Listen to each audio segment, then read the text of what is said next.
Kristen with Nerdette's Newsstand, and with Christmas only 10 days away, I think we need to have a 10 days of Christmas countdown with the holiday special. Now, I know some of you will say it's 9 days away, but I'm talking about one for Christmas Day too.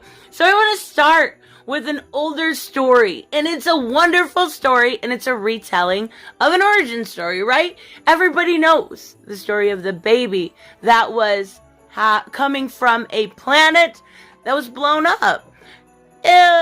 Sort of. So let's take a look at this. This is adorable. I love the art. I love everything about this story. And we see a baby, again, in the familiar capsule or spaceship we have seen time and time again, coming from a planet. Now, everybody looks a little different. Backgrounds look a little different. And the first time I read it, I didn't get it. So let me know in the comments below if you understand this before the end of the story, because it took me a little bit of a what kind of moment to actually realize and understand it. So we see this little boy's parents, right? And they are distraught. They are losing their child because their planet is going to blow up. And that's exactly what we see. An ice and snow covered planet that blows up, sending this little boy to Earth. And we see again a very, very familiar couple that wants to be a family, a wife and a husband, to become a family with this child making their day because they were unable to. So then we see this child grown up. We see his crush. We see him being picked on.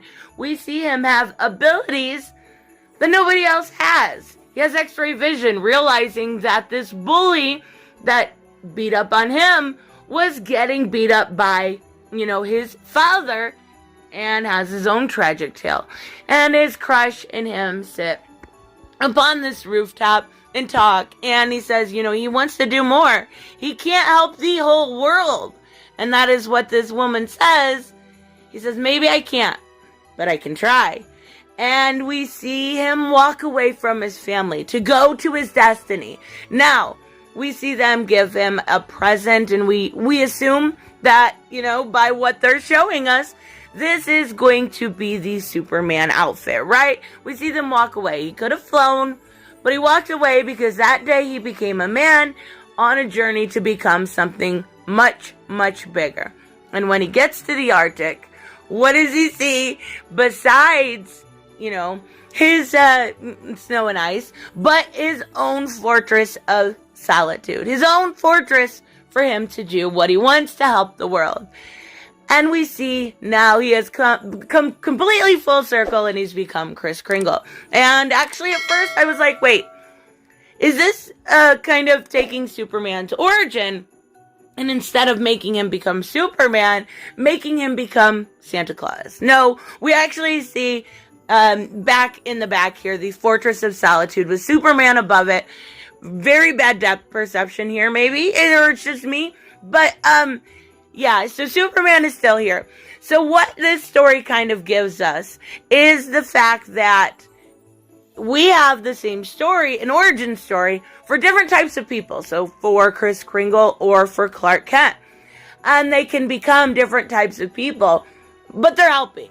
They're sitting there and actually doing something with the gifts they were given and helping the world.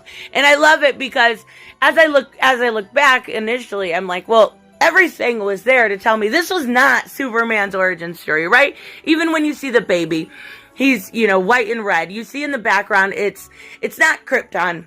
It's a snow-covered place that looks very, very Christmassy. When it blows up, it is covered with snow. That's why I made sure I said that. But it's the same story, essentially, told in Santa Claus form. And I really love this one. It's short but sweet, but it really reminds you of how we can grow up the same way but become completely different. And as long as you want to help people in this holiday season, that's really what matters. That's really what matters. And they both do that by having two different identities. One is Superman, and of course, one as Kal-El. So let me know, of course, what you guys think about this. It's a shorter video, but I am going to do some longer reviews. There's some stories related to Christmas or the holiday season I definitely want to talk about. I love this one. It's adorable, right? So let me know what you guys think. If you have any suggestions, your favorite Christmas story, I will have one every single day until Christmas, and then my favorite one on Christmas Day. I will see you guys in the next one. Bye-bye. Hey guys, I want to give a huge shout out to my Patreon and subscribe stars. You guys literally make this channel possible. Huge thank you to Cage the Mick, Robert Mick Twiz, Black Knight Fool, Brucey, Chris Z, David L, David Rafford, Jeffrey Allen Carnes, Mighty Paws, Mike Buckner, Maizen Barbosa, Ruskar, Ryan Decker, Robert Hoffman, and Doc Holliday. You guys are absolutely amazing, and thank you so much for all your support. Don't forget on the way out to like as always if you enjoy the content and hit subscribe. And I will see you in the next one. Bye-bye.